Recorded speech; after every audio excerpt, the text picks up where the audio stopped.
And this is something too that like, and Lil Yumper, I'm not calling you out because I went on a pretty fun rant, and you can check that out on YouTube if you haven't seen it yet on Friday's show about the whole like trade Stroman on his current contract thing. So here's Lil Yumper's comment to just play off what Juice is saying. I don't see a reason to keep Stro and Hendo. He's saying Hendricks with their current contracts, but when you don't have those guys and you're banking on prospects, you're kicking the can further down the road. How far are you trying to kick the can down the road, banking on prospects for things to play out, right? Like, yes, you do need prospects to come along and be good, right? You need the PCAs, and you need the, Ed Howards and the Triantos and, the Braylon Marquezes of the world. You need those guys to come in and at least just fill a role. They don't need to be a superstar. They need to fill a role. But at the same time, you're going to have to buy talent at some point. The Cubs did it. They bought John Lester, right? They bought Jason Hayward. Yes, in hindsight, we're all looking at that contract, hating it, but at the time, it made a lot of sense for them to go out and get an elite Gold Glove right fielder. That's something they absolutely needed. And they got hella fucking lucky when they developed Chris Bryant, Anthony Rizzo, Javier Baez. At the time, Addison Russell. I know he became a scumbag, but it is what it is. Kyle Schwarber, right? Like, they got a lot of those guys. They traded for Dexter Fowler. They traded for an Arrieta. They traded for a Miguel Montero. They developed Wilson Contreras. Like, they didn't just develop all those guys. They had to buy some talent. They're going to still have to do that. And I think a guy like Stroman, who doesn't thrive on velocity, thrives on contact and movement. And I think Hendo is that way to an extent too.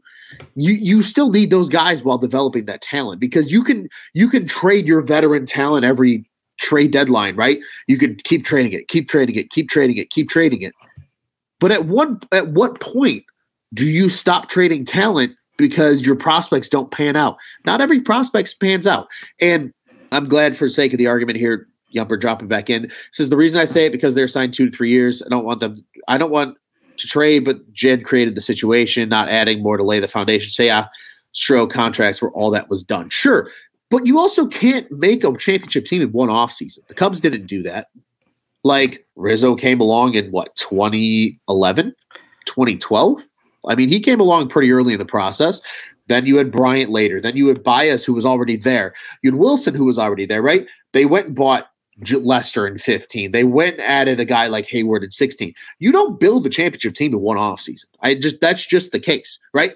The moves, in my opinion, of a Seiya and a Stro are trying to set the foundation for more moves down the road, right? Like, again, it's a balance. It's all a balance. And I think that's I think that's just where people need to realize is like, yes, I agree. Like, I'm right there with you, Juice. Like, this team, they have some good. There's a lot of bad still. There's a lot of things they need to fill. But it's like, but at the same time, how far down the road are you going to kick the can metaphorically here until you're just banking on prospects? And what if they don't work? Then you just immediately accelerate the rebuild longer. And that's all I'm saying. It's I agree. I think a lot of Cubs fans are just are valuing prospects too much. I find myself in the middle of both of this conversation. Like, I understand Yumper's side of it, and I understand your side of it.